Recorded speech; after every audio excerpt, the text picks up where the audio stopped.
ce soir du 22 juin 1998, je suis rentrée du travail, il était très excité.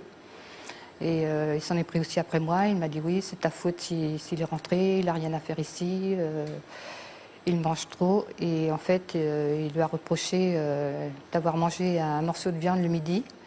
Et le soir, moi, j'ai préparé le dîner. Mon fils, comme on lui a reproché d'avoir mangé un morceau de viande le midi, il n'est même pas venu à table.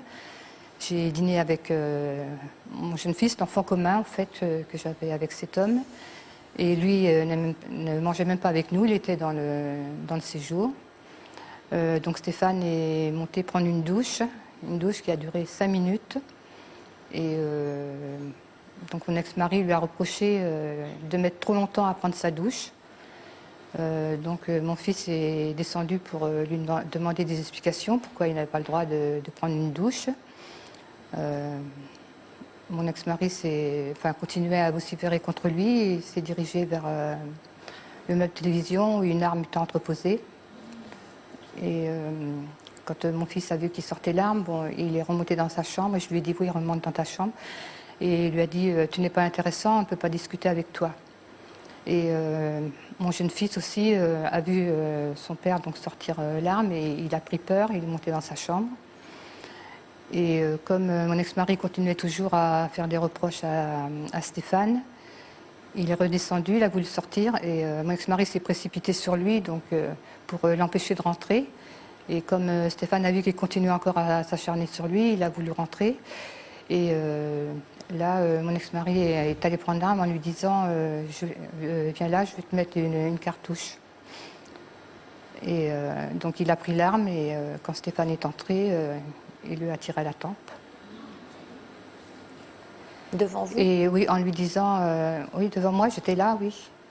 En lui disant, tiens, voilà. Et donc mon fils s'est écroulé dans une mare de sang. Et j'ai prévenu les pompiers.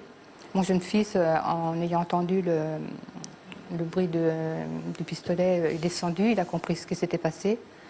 Donc moi j'ai appelé les pompiers, lui de son côté est allé prévenir la gendarmerie. Et mon ex-mari, lorsqu'il a tiré, il m'a dit maintenant tu peux appeler les flics. Et comme il a vu qu'on prévenait la gendarmerie, il est allé se rendre à la gendarmerie.